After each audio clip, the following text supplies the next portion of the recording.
ওই সোহাগে ফোন দিছে, দেখি কি কয়, রাখ। হ্যাঁ হ্যালো, হ্যাঁ এটা সোহাগ কই তুই? হ্যাঁ আমি কটারে এই তোর লগে কি সাকিব আছে?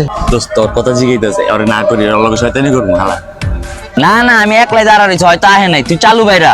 কোয়ার্টার আছিস না? আচ্ছা ঠিক আছে, রাখ, আইতেছি। সাকিব একটা ফোন দে।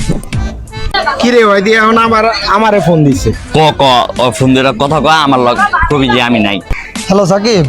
হ্যালো হ্যালো হ্যালো হ্যালো, এই হালা মোবাইল ঠিক করে না গেলি? হ্যালো, আরে লাউড স্পিকার দে, তোর মাউথ নষ্ট। মাউথটা তো নষ্ট রে। হ্যালো, হ্যাঁ শুনতাছি, ক। হ্যালো, হ্যাঁ হ্যাঁ হ্যাঁ শুনতাছস? এই হুন, সোহাগে কোয়ার্টার আছে বুঝছস? তুই তাড়াতাড়ি বাসাতে বাইর, আমি আর তুই মিল্লা খাই গা, খাই তারপর আল্লাহ যে কোয়ার্টারে দেখা করবো। এই আলার নেওয়া যাবে না, আলা তো খাচ্ছর, খালি খাম খাম করে, এক টেকাও দেয় না আলা, খাচ্ছর জানি কোনো কাজ। জলদি আয় তুই, হ্যাঁ।